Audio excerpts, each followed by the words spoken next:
নমস্কার বন্ধুরা, আপনারা ইতিমধ্যে সংবাদ মাধ্যমের মধ্যে দিয়ে আপনারা জানতে পারছেন যে বাংলায় একের পর এক জঙ্গি, নাশকতাকারী, চক্রান্তকারী যেসব জঙ্গি রয়েছে, ইসলামী জঙ্গি, তারা একের পর এক ধরা পড়ছে। আনসারুল্লাহ বাংলা থেকে তারপরে কাশ্মীরি জঙ্গি থেকে শুরু করে সবাই একে একে ধরা পড়ছে। তো বিষয়টা হচ্ছে, এখানে প্রশ্ন আসছে, তাহলে প্রথম প্রশ্নটা হচ্ছে, তাহলে বাংলার প্রশাসন কি করছে? বাংলা প্রশাসন কি নাকে তেল দিয়ে ঘুমাচ্ছে? না, একদমই নয়। বাংলার প্রশাসন মানে পশ্চিমবঙ্গের প্রশাসন, তারা শাসক দলের তদারকি করতে তারা ব্যস্ত রয়েছে। তারা দেশের অভ্যন্তরীণ বা নাগরিক সুরক্ষার দিকে তাদের কোনো ধ্যান ধারণা নেই।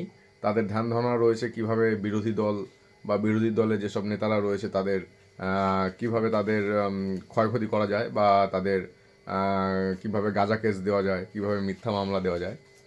তো বর্তমান পশ্চিমবঙ্গের প্রশাসন এটা নিয়েই ব্যস্ত। তো এখানে দাঁড়িয়ে যে আজ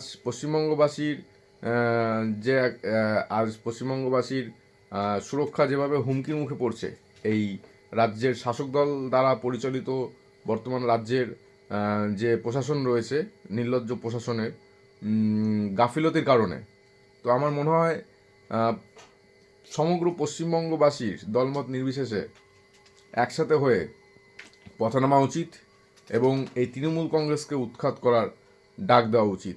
নয়তো তৃণমূল কংগ্রেস কিন্তু আজ, বন্ধুরা আপনারা একটু জিনিস চিন্তা করে দেখবেন, এতটা নোংরা এবং নিচু রাজনীতি করছে।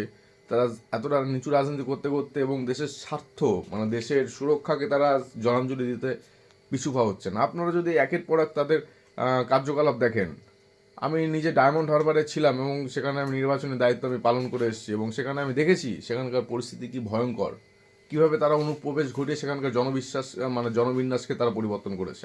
আমি আমার এটা নিজের চোখে দেখা। তো সেখানে দাঁড়িয়ে শুধুমাত্র তাই নয় বন্ধুরা, আপনারা আজ প্রশাসনের দিকে লক্ষ্য করুন।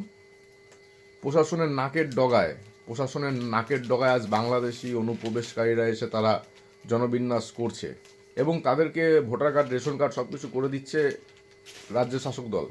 এবং আপনার কি মনে হয় যে প্রশাসন কিছু জানে না? প্রশাসন সব জানে, এবং প্রশাসনের মদত হচ্ছে এটা, বন্ধুগণ। তো তৃণমূল কংগ্রেস শুধুমাত্র বাংলার লজ্জা নয়, ভারতবর্ষের জন্য, ভারতের নিরাপত্তার জন্য হুমকি। তো সময় এসেছে সকল জাতীয়তাবাদী সাধারণ মানুষের, সমগ্র ভারতবাসীর সময় এসছে, জাতীয়তাবাদী সাধারণ নাগরিকদের সময় এসছে এই বর্তমান শাসকদল তৃণমূল কংগ্রেসের বিরুদ্ধে আরও সোচ্চার হতে হবে এবং আরও এক মানে ঐক্যবদ্ধ হয়ে পথে নামতে হবে। এদেরকে উৎখাত করতে হবে বন্ধুরা। নমস্কার, জয় শ্রীরাম।